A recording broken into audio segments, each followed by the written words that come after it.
아이들이 필기를 해요. 뭔지 알죠? 이렇게 막 필기를 해요. 어떨 땐 제가 진짜 진지한 얘기를 딱 하는데 애들이 웃어요. 필기도 안 하고. 저는 이런 경험을 많이 하거든요. 왜 이런 얘기를 하냐면 제가 강의를 어떻게 준비하든 간에 내용을 뭘 전달하든지 간에 타자가 어떻게 받아들이냐에 따라서 완전히 의미는 그때 결정돼요. 대화라는 게 그래서 그래요. 대화는 어떻게 돼야 되냐면 로고스 규칙이 달라야 돼요. 대화를 즐긴다라는 건 뭐냐면 그래서? 야 그래서 어떻게 된 거야? 그래서 너는 어떻게 했어? 왜 너는 그렇게 느꼈니? 그 영화가 왜 재밌어? 완전히 다르게 느낀 사람끼리 하는 게 대화거든요. 해봤어요? 안 해요. 불편하니까. 그냥 나랑 비슷한 생각을 가진 사람이 나를 맞춰주면 우린 좋아하거든요. 요거를 어떻게 할 것인가. 그런데 대화를 할 수밖에 없는 상황 하나가 사랑하는 상황이잖아요.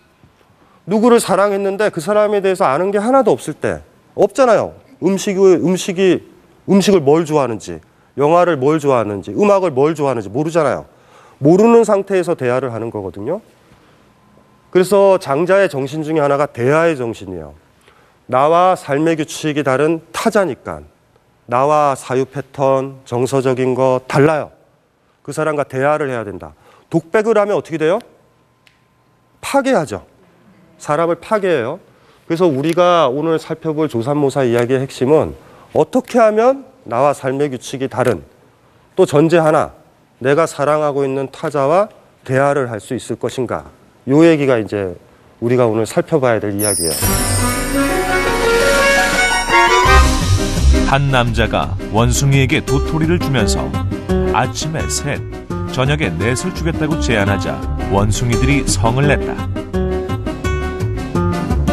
원숭이의 거절에 당황한 남자는 생각에 잠겼고 곧 새로운 제안을 떠올렸다. 그러면 아침에 넷, 저녁에 셋을 줄게. 그러자 원숭이들이 모두 기뻐했다. 과연 이 이야기에는 어떤 의미가 숨어 있는 것일까? 사람들이 이게 장자에 나와 있는 이야기라는 걸 잘 몰라요. 원숭이 키우는 사람이 원숭이한테 제안을 해요. 아침엔 도토리를 3개, 저녁에는 4개 주겠다. 그때 원숭이가 어떻게 해요? 싫어하죠. 그래서 두 번째 제안을 하죠. 어떻게 해요? 아침에는 4개, 저녁에는 3개. 그래서 원숭이가 좋아해요. 요 이야기로 끝이에요. 요 이야기로. 요 이야기가 왜 중요하냐면 방금 얘기했지만 장자에서 제일 중요했던 4편 중에서 제일 중요한 재물론의 핵심이고 결론이에요. 요 이야기를 우리가 풀어야 되는데 저는 막 고전들을 읽어가면서 이것들을 막 봤는데 철학적으로 막 봤어요. 그러다가 나중에 논문 쓰고 막 논문도 쓰고 박사학위 논문도 쓰고 이러다가 나중에 하긴 됐어요. 그 네이버 있죠? 네이버 같은데 검색에 조삼모사 쳤었더니 제가 논문 쓴 거랑 완전히 다른 뜻이 나와요. 여러분들이 지금 가지고 있는 조삼모사 무슨 뜻이에요? 네, 아침에 똑같은 건데. 네, 아침에 똑같은 건데. 대장만 쓸 거를 이렇게 하면 어리석은 사람들. 어리석은 사람들, 멍청한 사람들. 요게 이제 우리 그거잖아요. 똑같은 건데 이게 우리가 알고 있는 정보더라고요. 근데 저는 그렇게 생각을 안 했거든요. 우리가 이제 오늘 조삼모사 이야기를 풀어나가는, 그리고 또 하나가 제가 논문을 막 썼었을 때 논문 지도하는 선생님들도 조삼모사가 지금 저분이 얘기했던 것과 같은 거예요. 조삼모사가 그렇게 중요한 이야기가 아닌 것 같은데 왜 이렇게 심각하게 분석하니? 저보고 그래요. 굉장히 중요한데요? 라고 얘기를 했어요. 그러다 보니까 막 그 견해가 오는 거예요. 이거는 멍청한 사람에 대한 비유다. 조금 이따 얘기가 진행되면 알겠지만 굉장히 심각하거든요. 제가 봤었을 때.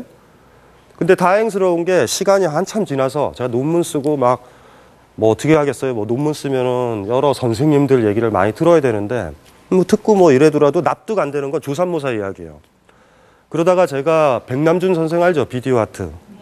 백남준 선생의 글을 보다가 제가 깜짝 놀랐어요. 백남준 선생이 저랑 똑같이 해석하고 있다라는 거. 그래서 사실은 지금 제가 이야기하는 게 아마 백남준 선생이 살아계셨으면 백남준 선생이 얘기를 했을 거예요. 이걸 백남준 선생은 어떻게 만나게 됐냐면 백남준 선생님이 장자를 좋아했었어요. 백남준 선생은 아시죠? 그쵸. 그 어린아이 같은 분 있잖아요. 그 백남준 선생이 장자를 좋아했는데 그 우리나라에 저 분당 쪽인가 백남준 예술센터인가 아트센터인가가 있어요. 거기 학예사들이 저를 부른 거예요. 제 책을 보더니 왜 백남준 선생이 장자를 좋아했는지 알겠다고. 그래서 거기 가서 제가 강연을 몇 번 했거든요. 그랬더니 그분들이 저한테 부탁을 한 게 백남준 자료를 이렇게 주면서 백남준 선생에 대해서는 책을 써주세요. 이게 저에서 이렇게 맡아가지고 왔어요. 그래서 백남준 선생이 얘기했던 것들을 글들을 봤더니 조삼모사 이야기를 발견한 거예요. 자, 조삼모사 이야기를 이렇게 보자고요. 자, 이렇게 풀어야 돼요. 백남준 선생 이야기가 제 얘기와 같으니까 백남준 선생이 푼 거 이거예요. 옛날에 원숭이 키우는 사람이 원숭이를 아주 사랑하는 사람이 있었다. 그런데 도토리가 많이 수확이 안 된 거예요. 경제 사정이 어려운 거예요. 이제 도토리를 나눠줘야 되는 거예요. 그러니까 어떻게 해요? 이렇게 보이죠? 얘네들을 아끼니까 꼬맹이들도 그러잖아요. 야, 이거 내일 아껴 먹어라 이러는데 그런 게 어딨어요. 지금 일단 먹고 보자 이런 거잖아요. 그래도 아무리 생각해도 그런 거예요. 한 달 정도 지나야 도토리가 들어올 것 같다. 그러니까 양을 계산한 거죠. 7개씩 주자. 근데 생각을 한 거예요. 아침에 3개, 저녁에 4개. 저녁에 배고프면 잠 안 오잖아요. 지혜롭게 생각한 거죠. 3개, 4개 주자. 사실 그걸 먹으면 되는데 얘네들은, 원숭이들은 불신하는 거죠. 차라리 4개, 3개 먹다가 저녁에 안 주면 어떻게 돼요? 일단 4개 먹고 보자. 그 제안을 했더니 웃었죠. 지금 잠깐 보세요. 4개, 3개로 결정됐죠? 누가 결정했어요? 원숭이가 결정했어요. 포인트가 원숭이가 결정한 거예요. 원숭이가. 만약에 4개, 3개라고 제안했는데 이 이야기는 네버엔딩 스토리예요. 계속 가요. 일단 5, 7개가 한정이면 노라고 할 수 있죠. 잘 보세요. 아침에 3개, 저녁에 4개. 원숭이를 뭐라 그랬어요? 안 돼요. 4개, 3개 하니까 예스 했죠? 네. 노라고 해도 돼요.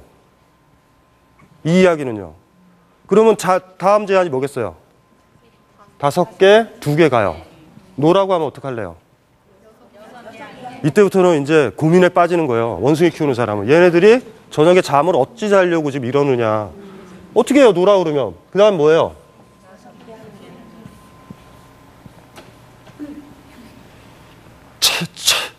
체중께 뭐겠어요? 노라고 하면 어떡할래요?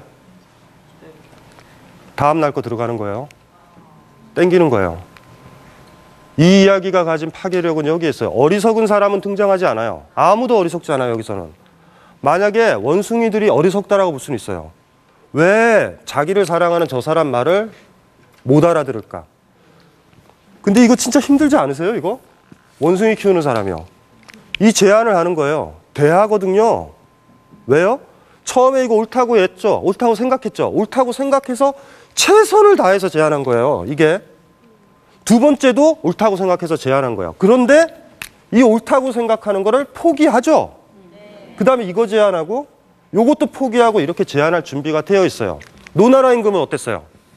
며칠 동안 자기가 옳다라고 생각하는 거 있죠. 바다새한테 가장 좋다라는 거. 술, 음식, 5만 가지 것들을 계속 먹이잖아요. 이게 옳으니까. 이게 옳다라는 거예요.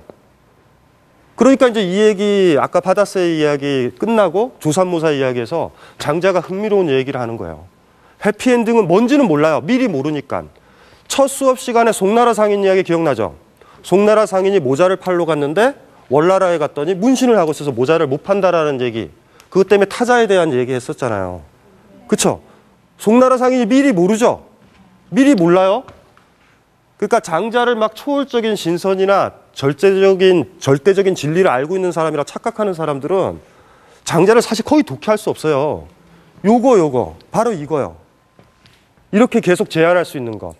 이거의 결정권은 그 사랑하는 원숭이들한테 있다. 저는 이제 논문을 쓰거나 글을 쓸 때 저걸 저렇게 풀어요. 저 끝까지 간다. 어디까지인가 가요. 계속 내려가요. 백남준 선생이 저 얘기를 하는 거예요. 짧은 글에서. 시작이 그래요. 아예. 어느 원숭이 키우는 사람이, 그러니까 원숭이를 매우 사랑했던 원숭이 키우는 사람이 있다. 어느 날, 그러니까 그분 표현은 저보다 더 좋아요. 인플레이션이 났나 보다. 뭐 이런 식으로 표현해가지고 짧게 쓰고 탁 넘어가요. 그래서 그때 알았죠. 우리나라 학자들은 대부분은 맑은 눈으로, 백남준 같이 맑은 눈으로 이야기를 읽어낼 수 있는 능력이 없는 거예요. 그러니까 옛날 주석가들은 어리석은 사람이 비우다라고 언제부터지만 1000년 전, 2000년 전 만들어진 거 그냥 외우는 거예요. 왜 이야기인데? 이 이야기는 누구나